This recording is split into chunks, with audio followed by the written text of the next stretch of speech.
بدو لوگ اکثر پانی کی کمی کی وجہ سے کئی دن غسل نہ کرتے تھے۔ آپ صلی اللہ علیہ وآلہ وسلم نے ان کو ہدایت فرمائی کہ کم از کم جمعے کے روز غسل کر کے مسجد میں آئیں تاکہ دوسرے لوگ ان کے پسینے کی بو سے پریشان نہ ہوں۔ ٹھیک ہے، اسلام میں طہارت اور پاکیزگی کی بڑی اہمیت ہے۔ جو شخص اپنا بدن اور لباس پاک صاف رکھتا ہے اس کے خیالات اور عقائد بھی پاک صاف ہو جاتے ہیں۔ پاک صاف انسان اپنے آپ کو بری عادات مثلاً غیبت، جھوٹ، فضول خرچی، حسد، کینہ اور بے حیائی وغیرہ سے بچاتا ہے۔ اسے اعمال کی طہارت کہتے ہیں۔ ٹھیک ہے، ان تمام جو برے کاموں سے بچا رہتا ہے انسان، جیسے مطلب بری عادات سے، طہارت، غیبت سے، جھوٹ سے، تو اسے جو ہے وہ ہم اعمال کی طہارت کہتے ہیں۔ طہارت سے انسان پاک صاف اور خوش و خرم رہتا ہے، اس کی سوچ پاکیزہ اور نیک عمل ہوتی ہے، اس کی عبادت مقبول اور دعائیں پوری ہوتی ہیں۔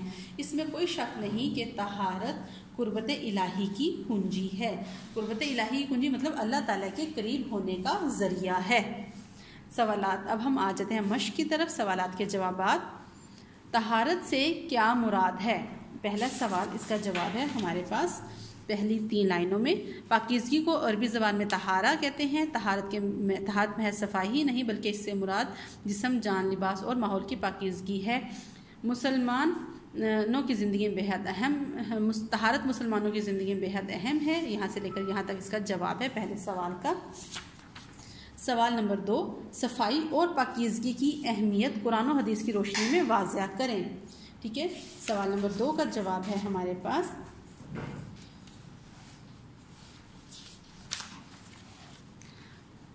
قرآن اور حدیث کی روشنی میں۔ ٹھیک ہے، تو یہ ہم ارشاد ربانی ہے، اس کا جواب یہ ہے۔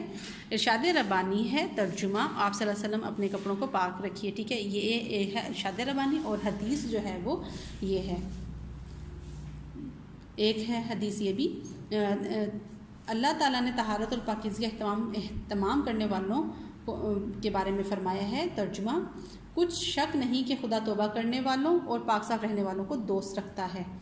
اور ایک حدیث ہے، رسول صلی اللہ علیہ وسلم کا ارشاد مبارک ہے، گویا دین اسلام کی بنیاد ہی طہارت اور پاکیزگی ہے۔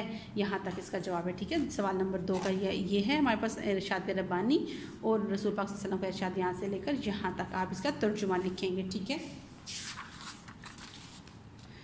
سوال نمبر 3، پاک صاف رہنے سے ہمارے کردار میں کیا تبدیلیاں آتی ہیں؟ اس کا جواب صفحہ نمبر 44 پر ہے۔ یہ پیراگراف جہاں سے شروع ہوتا ہے، اس کی 3 لائنیں ہیں۔ اسلام میں طہارت اور پاکیزگی کی بڑی اہمیت ہے۔ جو شخص اپنا بدن اور لباس پاک صاف رکھتا ہے اس کے خیالات اور عقائد بھی پاک صاف ہو جاتے ہیں۔ پاک صاف انسان اپنے آپ کو بری عادات مثلاً غیبت، جھوٹ، فضول خرچی، حسد، کینہ اور بے حیائی وغیرہ سے بچاتا ہے۔ اسے اعمال کی طہارت کہتے ہیں۔ یہاں تک آپ کا جواب ہے سوال نمبر 3 کا۔ ٹھیک ہے بیٹا، اب ہم آ جاتے ہیں درست جواب پر ٹک کا نشان لگائیں۔ حضور اکرم صلی اللہ علیہ وسلم نے بدو لوگوں کو کس دن نہانے کی تاکید فرمائی؟ جمعہ کے دن۔ ٹھیک ہے، بے، ذہنی طور پر پاک صاف انسان کیا پسند کرتا ہے؟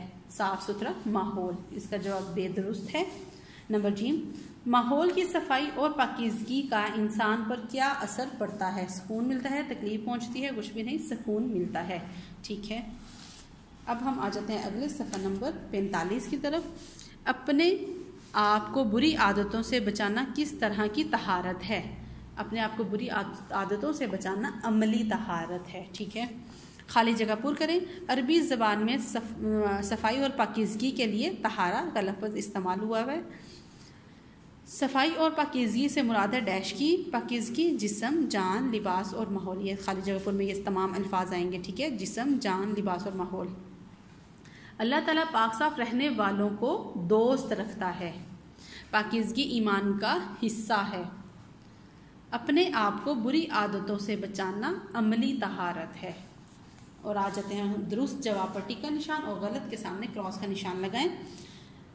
اسلام ایک کامل دین ہے، درست ہے، اس کے اوپر ٹک کا نشان لگائیں گے۔ طہارت قربت الہی کی کنجی ہے، بالکل، ہمارے طہارت ہمیں قربت الہی مطلب اللہ تعالیٰ کے قریب کرتی ہے۔ پاکیزگی مکمل ایمان ہے. جی یہ کراس ہے، یہ مکمل ایمان نہیں بلکہ ایمان کا حصہ ہے. پاک صاف انسان گندے ماحول کو پسند کرتا ہے. غلط، اس کے اوپر کراس کا نشان لگائیں گے. انسان فطری طور پر گندگی سے نفرت کرنے والا ہے. درست. بیٹا یہ ہم نے مکمل کر لیے ہیں، ہماری مشق ہم نے مکمل کر لی ہے. آپ نے سوالات کے جوابات کو اچھے سے اپنی نوٹ بک پہ لکھنا ہے اور ان کو اچھے سے یاد بھی کرنا ہے. اپنا بہت سا خیال رکھیں. اللہ حافظ.